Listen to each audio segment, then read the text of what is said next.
एक है राम और दूसरा है मां। सारी शिव महापुराण कथा रख ली और राम को अपने पास रखा।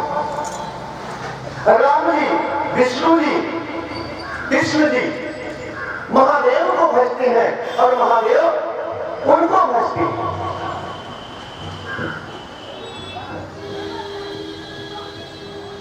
दो प्रकार के शिवलिंग होते हैं, एक हरीश्वर महादेव और एक सत्येश्वर महादेव।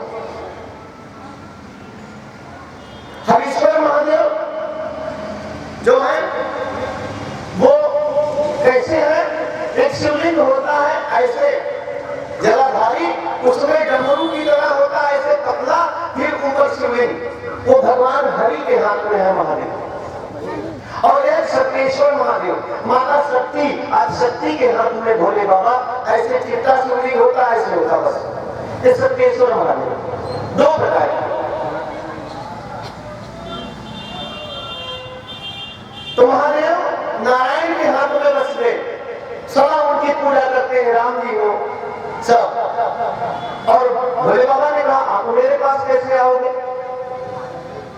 नारायण ने कहा कि कैसे आऊं, आप धरती के देवता और हर कंकड़ में संजय, और जब धरती के पांव रखता हूं मैं तो लगता मैं अपने प्रभु के पांव रखता हूं, इसलिए बार बार आना नहीं चाहता, आपके ऊपर पांव रखना नहीं चाहता। महादेव हंसे, बोले बड़ी आसान बात है, मेरा पांव पे आ जाओ। बोले कैसे? बोले नाक को पांव होता है? नहीं होता, इसलिए हमारा मान सम्मान भी बना रहेगा। बोले ठीक है। और वो नारायण नाक बन के भोले बाबा के गले में हमेशा पड़े, वो उनके हाथ में शिवलिंग बन के हरीश्वर और उनके गले में नाक। ये देखिए, लगन दोनों तरफ बराबर होती है तभी रिश्ता निभता है। और शिव की भक्ति क्या है? विश्वास। क्योंकि तुलसीदास जी ने रामायण में लिखा कि शंकर विश्वास रूपे हैं। शिव क्या है? एक विश्वास, मानो तो देव नहीं तो पत्थर। तो शिव की भक्ति में विश्वास, आपका विश्वास है तो बाबा आपके साथ हैं। क्योंकि कहा गया सत्यम शिवम सुंदरम, दो चीज जरूरी है, एक विश्वास और दूसरा सत्य। ये दोनों चीज आपके पास है तो समझ लो बाबा सदा हमारे साथ है। बड़ी ही कल्याणकारी। तो लोगों को दिक्कत हुई कि बहुत भारी है शिव महापुराण, 1 लाख श्लोक। तो फिर व्यास जी ने कलयुग में उसका संशोधन कर दिया, द्वापर युग में उसका संशोधन कर दिया। उन्होंने उसको संक्षिप्त में कर दिया। व्यास जी ने जब रचना की शिव महापुराण की तो उसमें 24,000 श्लोक बनाए, उसने उसको सूक्ष्म कर दिया। महादेव ने रचना की थी 1 लाख श्लोक के और 12 संहिता। फिर भोले बाबा ने के श्लोक को उन्होंने संक्षिप्त में किया, सूक्ष्म में कर दिया, सबका निचोड़ करके 24 लाख श्लोक में लाके कर दिया। और जहाँ 12 संहिता थी वहाँ जो 7 संहिता कर दिया। शिव महापुराण में 7 संहिता।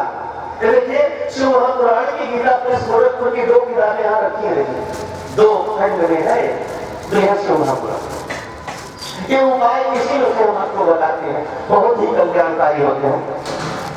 और पहली संहिता है विद्वेश्वर संहिता और दूसरी संहिता है रुद्र संहिता और तीसरी संहिता है सप्तरुद्र संहिता, चौथी संहिता है कोटि रुद्र संहिता, 5वीं है उमा संहिता और 6वीं है कैलाश संहिता और 7वीं है वायव्य संहिता।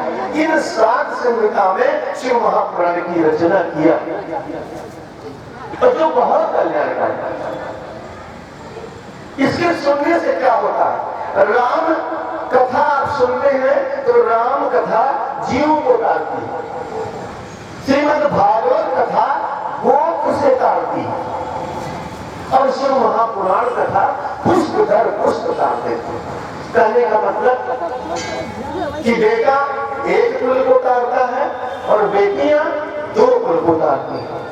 अगर आप ये कथा सुन रही हो, बाबा ने आपको बुलाया है तो समझ लो 71 पुष्प 71 पीढ़ी कर जाती है, जिसमें 35 पीढ़ी आपके नैहर की और 36 पीढ़ी आपके ससुर की। ऐसे में कोई अधोगति में गया है तो आप दया मांगते समय बाबा से विनती करते हो आंचल फैला करके, तो बाबा उस अधोगति में पड़े हुए आत्मा को ले लेते हैं। काशी जी में एक स्थान है पिशाच मोचन, जहाँ रखते हैं कुछ दिन के बाद उसको उस प्रेत यौन से मुक्त कर देते हैं और उसका जन्म होने लगता है।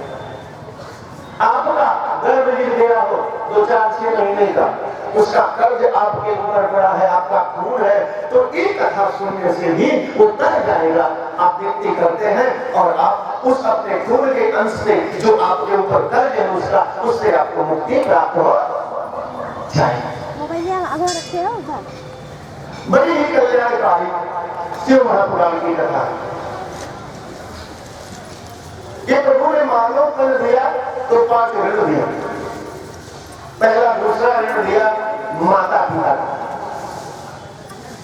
जिस माता पिता ने आपको जन्म दिया, पाल पोस के बड़ा किया, बुढ़ापे में उनकी सेवा नहीं किया,